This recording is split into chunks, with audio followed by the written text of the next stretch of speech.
அப்போ போலீஸ விசாரிச்சப்பதான் அந்த கேஸ்ல கொலைகாரனை பார்த்த ஒரே சாட்சி நீங்க தானே தெரிஞ்சது. ஆனா நீங்க லாரியில அடிபட்டு கோமால இருக்கிறதா சொன்னாங்க. விசாரிச்சப்பதான் உங்களுக்குமே யாருமே இல்லன்னு தெரிஞ்சது. அதனாலதான் உங்களை ஹாஸ்பிட்டல்ல சேர்த்து எல்லா ட்ரீட்மெண்ட்டும் கொடுத்தமா. தயவு செஞ்சு அந்த கொலைகாரன் யாரு என்னன்னு சொல்லுங்கம்மா. சொல்றீங்களாம்மா? உங்களுக்கு ஞாபகம் இருக்கா அன்னைக்கு என்ன நடந்துச்சு? சொல்லுங்கம்மா. நீங்க ரொம்ப ஸ்ட்ரெயின் பண்ண வேண்டாம் இளமதி. இவங்களை டிஸ்டர்ப் பண்ணாதீங்க. கொஞ்சம் ரிலாக்ஸ் ஆகட்டும். சொல்லுங்க.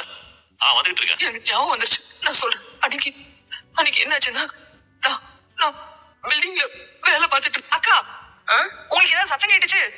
இல்லையே, ஒண்ணும் கேட்கலையே. இல்லக்கா, ஏதோ சத்தம் கேட்டுச்சு. இது பிடிங்க, நான் வரேன். ஐயோ ஐயோ, தம்பி தம்பி தம்பி பாருங்க தம்பி. ஐயோ கடவுளே, வேணி கருப்பண்ணா யாராச்சும் வாங்க, சீக்கிரம் வாங்க. வாங்க சீக்கிரம் வாங்க. என்னாச்சுமா? என்ன சீக்கிரம் வாங்க. என்னம்மா இது? யாரு இது? யாரு பண்ணது? ஐயோ, இங்க பாருங்கக்கா. என்னம்மா, எப்படி ஆச்சு? அது மேஸ்திரி பாக்கி சுடுற சத்தம் கேட்டுச்சு. ஓடி வந்து பார்த்தப்போ ஒருத்தன் இவரை சுட்டுட்டு ஓடிட்டான். ஆள் யாரு என்னன்னு பாத்தியா? பாத்தேன்க்கா, எனக்கு நல்ல அடையாளம் தெரியும். அப்படியா? ஆனா அவனை கண்டிப்பா போலீஸ்ல புடிச்சு கொடுக்கணும்க்கா. இப்படி சுட்டுட்டு போயிட்டானே பாவி பையன். அரியாயமா உசுறு போச்சேக்கா.